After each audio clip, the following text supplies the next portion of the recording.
Ayan, good morning! Welcome to my channel. Maraming salamat po sa mga nanood ng video ko yesterday.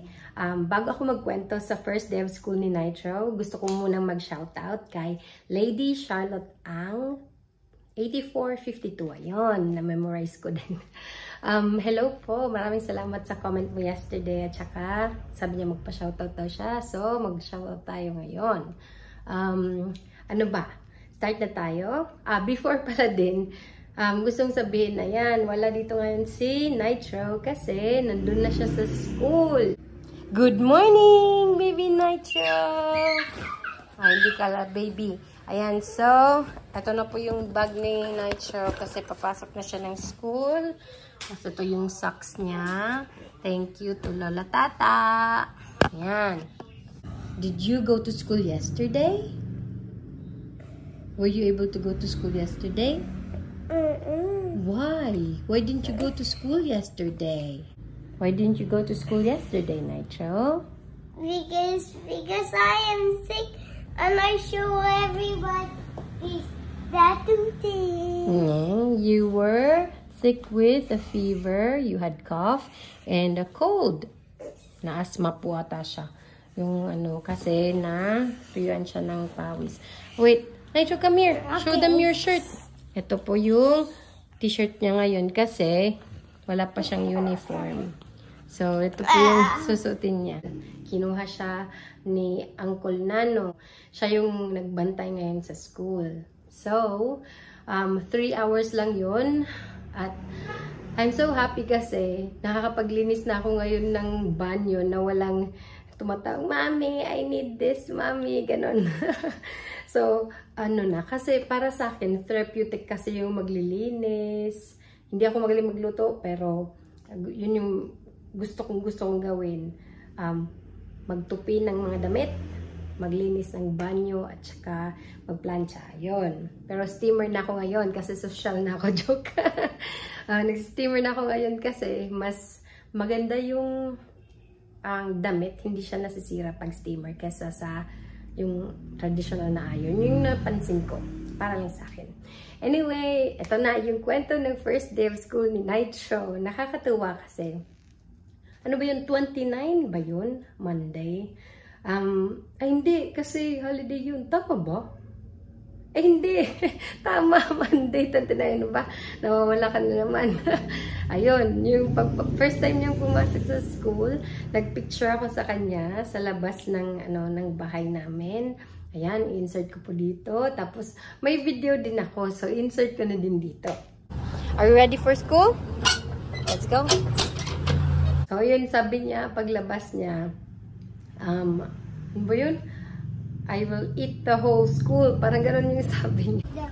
The entire school. You wanna eat the entire school? Yeah. Tapos yung nangyari, pagdating namin doon, so sumakay kami ng tricycle kasi yung padjak. Yun kasi yung tawag sa amin dito, yung padjak, tricycle ang tawag namin dito. Sumakay kami noon kasi, ay wait, hindi kami nagpadjak, ano pa? Naghalo-halo na kasi maraming days na pumunta siya sa school. So yung first naming sinakyan was tricycle.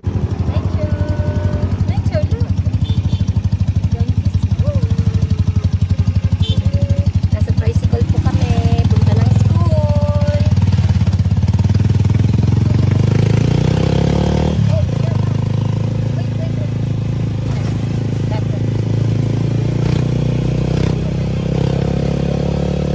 Tricycle na hindi siya padjak. So, yun. Yung motor. Yun yung pala yung first namin sinakyan. Tapos, so dumating na kami sa school. Let's go! Let's go! Tapos, ang ganda pa ng mood niya. So, pagdating niya ng school, nandun yung door. So, pumasok na siya. So, nasa labas ako ng door. Tapos, nandun siya sa may door. Tapos, ganun ba, kaway pa siya. Tapos, nag-thumbs up sign siya. Smile! Smile! Nakaganon siya. Syempre, close na yung door ng teacher niya. Tapos, pag-close ng door, biglang nag-open siya ulit. Kasi may narinig akong, pero konti lang kasi parang hindi masyadong narinig sa labas. Pero pag open ng door, ayan na! Naglulumpa sa isa, sa floor. Umiyak siya. Tapos gumaganon siya. Tapos nakaganon pa siya. Yung, hindi talaga yung nakaganon lang. Talagang yung kamay niya nakaganon. Tapos nakaganon siya. Natatawa ko. Pero nakawa ako. Pero natatawa kasi ako. Kasi yung transition from, happy siya, gumanon siya. Tapos pag ganon, nagaganon na siya. Natatawa ko. Even ngayon, pag pinapakita ko yun sa kanya, natatawa din siya. So, natatawa siya, naiyak siya ng iyak. Ayun, so after nun, syempre, so, sinabi ng teacher, sige mami, pasok ka lang muna, samahan mo na muna siya. Don't cry! So, dun ako sa loob, ayaw niya muna akong pastayin sa may likuran. So, gusto niya na uupo siya sa lap ko. Sabi ko, no, Nitro, all the other students are on their chairs. Gumanan ako. Tapos, sabi niya, no, mommy, I wanna sit on your lap. Tapos, yun, pinaupo ko lang siya sa lap ko. Tapos, pagka maya-maya, nag-move na ako dito sa tabi niya. Tapos, nandito ako sa dalawa, yung upuan. Kasi dito siya sa may bandang huli umupo. Kahit pinapaupo siya sa front, ayaw niya. Sa likod lang siya. Tapos, nakaupo na ako sa tabi niya. Tapos, later on, tumayo na ako sa likod. Yan, nag-video din ako noon. Papakita ko na din. Tapos, yan, nagpa-participate na siya. Right. Place your right hand. I'm straight. Right hand. Right hand. Emmy. Right hand, Emmy. Everyone. Right hand. Right. Everyone. Right hand on me. Right hand. Right. Again. Right hand on your chest. Here. Chest. Tapos, after nun, sabi ko sa kanya, I'll just stand by the door. Ay, yun, sabi niya, no, mommy, you sit beside me. Ganon siya. Tapos, nagdahan-dahan lang ako. Pumunta na ako dun sa my door. What's your name? Nitro! Oh, yeah! What's his name? Nitro. Very good. Yay! Nitro. Okay, next one. Tapos, nung nasa door na ako, nagtry ako na lumabas. Kasi ano ba tawag? Doon yung jealousy na bago. Yung parang transparent lang siya. Na pag close mo siya, parang glass window na siya. Tingnan. So, ganun yung window nila doon. So, kahit na pumunta ako sa labas, tapos gumanon ako, hala, nag-ganon na siya. Lumalabas naman yung, yung luha niya. So, pumasok na naman ako ulit. Tapos, sa may doorway lang ako nakaganon. Tapos, okay siya, nagpa-participate siya, ganyan-ganyan, kasi nasa loob ako. 7, 8, 9, 10! Very good. Tapos, afternoon, nung nag-snack time na, so, kumain siya. You didn't dance. But because it was too hard to dance. But you'll dance. You'll dance next time, okay? Will you learn it? Okay. Daddy, school is not done yet. It's snack time. Show Daddy your classroom.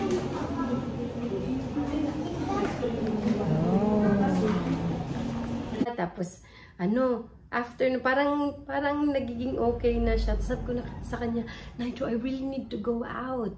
Because, look, there's no mummies inside. No mummies are allowed inside the classroom. Ganun ako sa kanya. Tapos sabi niya, oh, okay. Tapos ayun, yes, sabi ko, nakalabas din ako. Nakalabas na ako. Nakapasa na ako.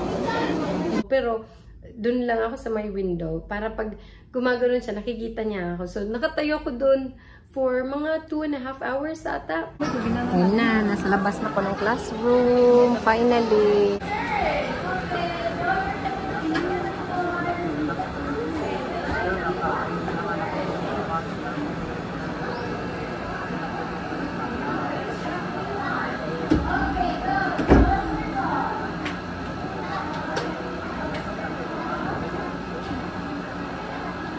Ano lang kanina pala yun?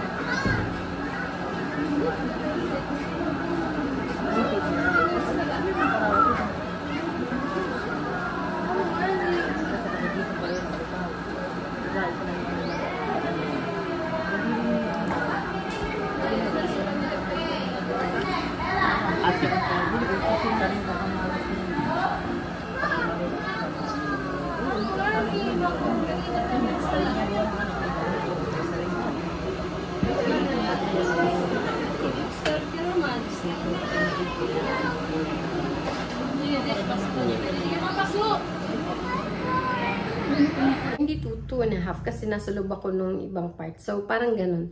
Kasi yung duration ng school niya, 3 hours, mga ganun.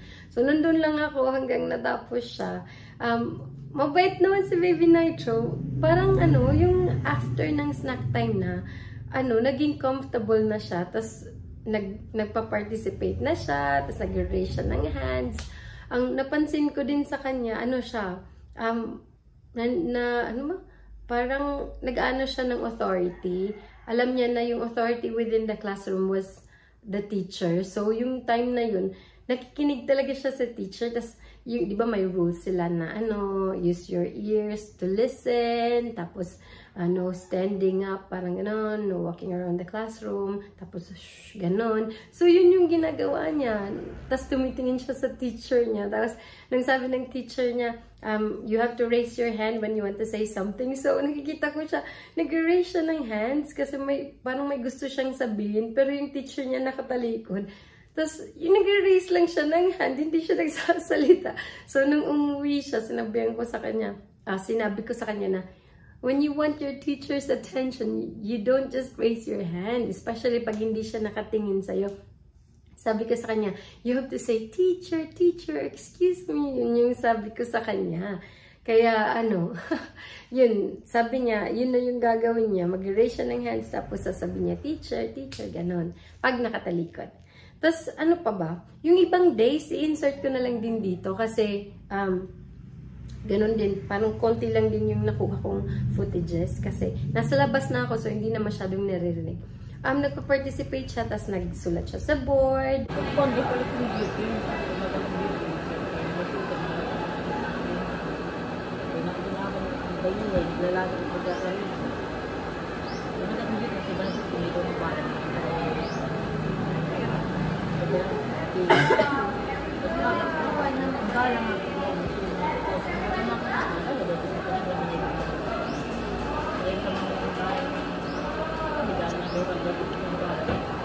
Tapos, yung song and dance nila na walking, walking, walking, walking, sinusundan niya talaga yung kung ano yung sinasabi ng song. Like, pag sabing stop, nagsistop talaga siya. Tapos, may time din na, naiingayan siya sa schoolmates niya.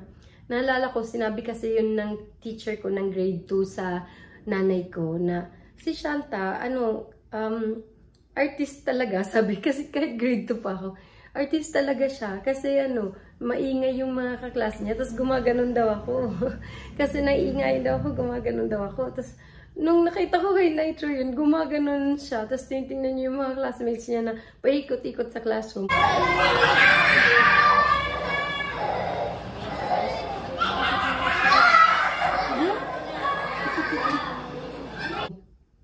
Naalala ko yung sabi sa akin na ganun daw ako. Nagtatakip din ako ng tenga pag naiingayan ako. Tapos yun, natutuwa ko kay Nitro. Siya, kahit si Dwayne, nang nakita niya. Kasi first 2 days, ako yung kasama ni Nitro. Kasi wala si Dwayne, may wedding siya. Tapos yung 3rd day, nakauwi na si Dwayne. So siya na yung kasama sa school. Tapos yun yung sabi niya, Nitro is a good boy, ganun. Behave daw si Nitro sa school. Kaya masaya ako kasi mabilis lang na hindi na siya umiyak. Akala ko kasi matatagalan like maybe 1 week ako nandun sa loob or Pero kahit nung 4th day na ako ba? Parang may day na si Yano na yung kasama niya. Parang Friday siguro yun or Thursday. Si Yano na yung kasama niya. So, si Dwayne wala. Hindi na siya sumama. Hinatid lang sila doon. Tapos, si Yano nakaupo na siya sa labas. Kahit hindi na siya nakikita sa window. Tapos, time na lang pumapasok siya. Okay na si Nitro. So, masayang-masaya ako kasi nakapag-adjust siya ng mabilis. Hindi kami nahirapan sa kanya. So, hindi ako nahirapan sa first day of school niya. Tuwang-tuwa ako. Kahit tawa ko ng tawa about sa ganun-ganun niya. Pero basta nakakatawa yung feeling na excited ako para sa kanya. Yung, alam ko yung iba, yung parang umiiyak. Kasi, syempre, nami-miss nila. Pero ako, more of excited ako sa kanya na ma-experience niya yun. Siguro din kasi matagal ko siyang hinold sa bahay. Kasi supposed to be 3 years old, pinapapasok na sa school. Si Nitro, nung 3 years old siya, nag-decide talaga ako na gusto ko sa bahay. Kami muna maglalaro, ganun, sa bahay lang. Kaya, pag 4 niya, ngayon 4 na siya,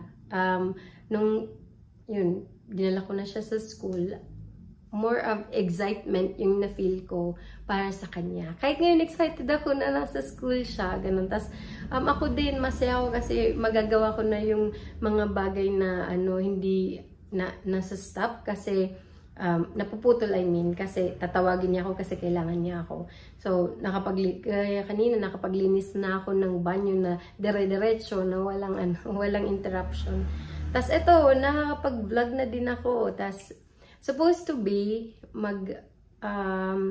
mag-gym ako. Kasi yun yung schedule ko. Pag either hapon or morning, pag yung magbabantay sa school or si Dwayne, mag-gym ako. Pero ngayon, I chose not to go kasi it's a girl thing. Ayun, meron po ako ngayon, TMI. Kaya, sabi ko, sige na, maglilinis na muna ako. Tapos, kailangan ko din i-prepare. So, inisip ko lalabas din ako kasi kailangan kong bumili ng chocolate. Kasi sabi ni Nitro, Mommy, pwede ba daw chocolate yung dali niya sa school? Sabi ko, no, you can only eat it at home. So, yung binigay ko na baon sa kanya, yung yogurt drink at saka nag-slice ako ng apple. So, nandun yun sa bag niya. Tapos, nag-request siya kanina, sabi niya, Mommy, can I please bring junk food? Kaya binigyan ko lang siya ng pretzels para dalhin niya sa school kasama nung apple tsaka Sabi ko sa kanya, you eat apple first before you eat the junk food. Sabi niya, okay mommy. So, meron siya doon, tapos may tubig siyang malaki. Yun yung mga gamit niya, bigay yun ni Lola Tata. Kaya gusto ko magpasalamat din kay Ate Tata, maraming salamat. So, Lola Tata yung tawag ni Nitro sa kanya. Yun. Yung mga, kahit yung, pencils niya, lahat. Maraming salamat po. Maraming salamat po. Tagalog, hindi pala Tagalog si Lola, Bisaya siya. Pero yun. Yun yung kwento ko ng first day niya. Uulitin ko lang din i-upload dito sa bandang end kasi I'm sure i-insert ko nakakat yun na mga video. So, yung dire-diretso, na dikit-dikit ko na, ilalagay ko na dito after akong magsalita. Ayun, maraming salamat po sa pagsusubaybay sa first day of school ni Nitro.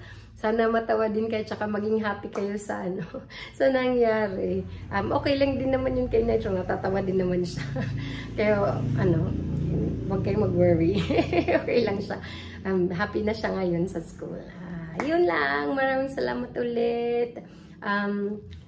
Yun lang. Sige. Kasi, marami na akong gagawin. Lalabas na din ako ng bahay. Bye! Thank you again. Ingat kayo. I hope you have a great day. Hi, Grandma and Grandma. I'm going to school. The entire school. You wanna eat the entire school? Yeah.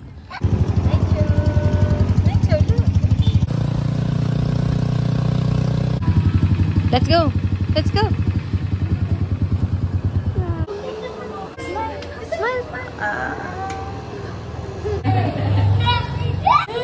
Don't cry. Right. Place your right hand. Right hand. Right. Come on. Right hand on me. Right hand. Right. Again. Right hand on your chest.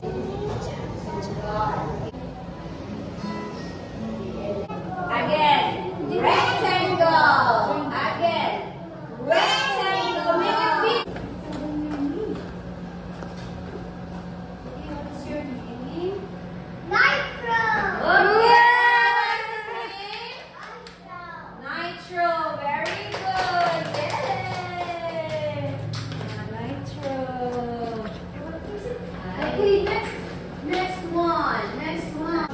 You didn't dance.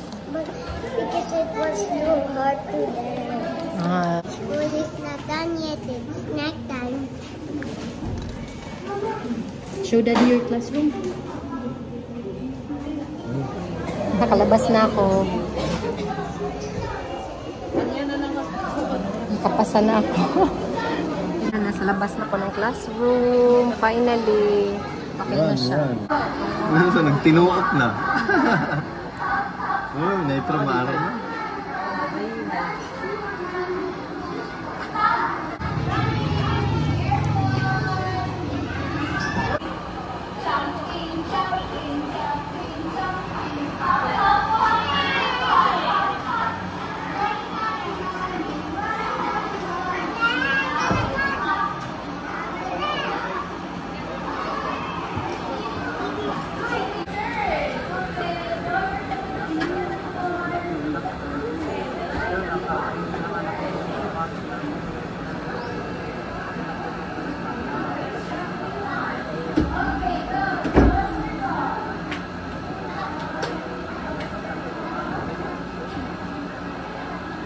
Ano lang kami